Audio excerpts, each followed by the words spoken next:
Anganwadi workers union ने मांगों को लेकर सीटू के बैनर तले विधानसभा के बाहर धरना प्रदर्शन किया। यूनियन ने आंगनवाड़ी कार्यकर्ताओं के मानदेय में बढ़ोतरी को नाकाफी बताया है। वह आंगनवाड़ी कार्यकर्ताओं को सरकारी कर्मचारी घोषित करने की सरकार के समक्ष मांग उठाई है। आंगनवाड़ी कार्यकर्ता यूनियन की प्रदेश महासचिव वीना ने बताया कि यूनियन लंबे समय से अपनी मांगों को सरकार के सामने उठा रही है, लेकिन सरकार उनकी मांगों को अनसुना कर रही है। आंगनवाड़ी कार्यकर्ताओं के मानदेय में 300 और 500 की बढ़ोतरी काफी है। हरियाणा में आंगनवाड़ी कार्यकर्ताओं को 11,000 न्यूनतम वेतन की तर्ज पर हिमाचल में भी न्यूनतम वेतन दिया जाना चाहिए। आंगनवाड़ी कार्यकर्ताओं को सरकारी कर्मचारी घोषित किया जाना चाहिए और आंगनवाड़ी केंद्रों को ही प्री नर्सरी स्कूल बनाया जाना चाहिए। उन्होंने कहा कि कोरोना काल में भी आंगनवाड़ी कार्यकर्ताओं ने अपनी सेवाएं दी हैं। ऐसे में सरकार को आंगनवाड़ी कार्यकर्ताओं की मांगों को सुनना चाहिए। अगर ऐसे नहीं होता है तो अनिश्चितकालीन हड़ताल की जाएगी। मैं Veena Sharma, anganwadi workers helper union संबंधित CI2 हिमाचल प्रदेश।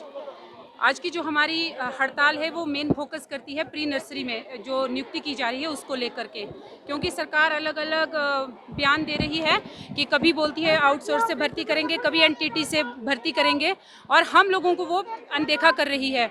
जैसे कि सभी लोग जानते हैं कि हमारी जो यूनियन हमारे जो आंगनवाड़ी वर्कर्स हैं, हेल्पर्स हैं, इन्होंने अभी तक 45 वर्षों से जो 3 से 6 वर्ष के बच्चे हैं उनका प्री स्कूल का काम आंगनवाड़ी वर्कर्स ने किया है और अब सरकार इसकी अनदेखी कर रही है। तो इस चीज़ को लेकर आज की हमारी हड़ताल मेन रूप से ये है। दूसरा जो अभी सर ने क्वेश्चन कहा है कि 300 और 500 की बढ़ोतरी की है, तो वो कोई जायज़ आंगनवाड़ी वर्कर हेल्पर्स के साथ नहीं किया गया है, क्योंकि आंगनवाड़ी वर्कर्स हेल्पर्स जो है अपना काम विभाग का काम जो है वो उसके साथ, चाहे वो हेल्थ का काम हो, कोई इलेक्शन का काम हो, कोरोना काल में जो काम किया है, NRHM के अंतर्गत भी आंगनवाड़ी वर्कर्स ने बहुत काम किया है, लेकिन उसका अगर कोई इंसेंटिव की बात हो तो वहाँ पे सरकार ज़ीरो है।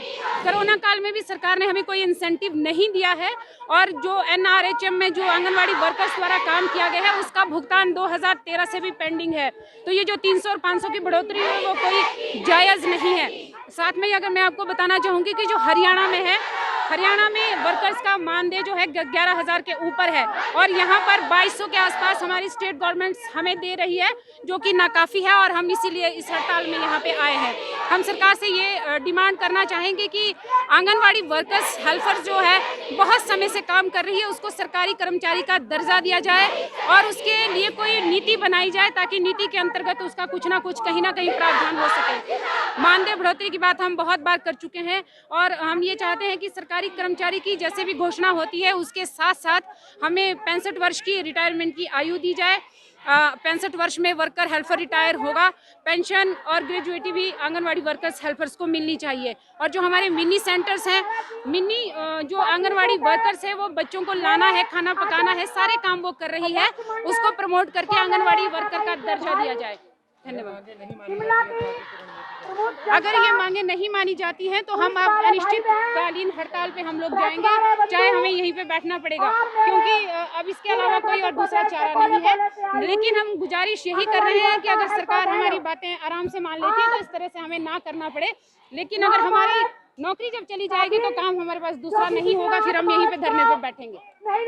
PRTV के लिए शिमला से पुष्पेंद्र की रिपोर्ट।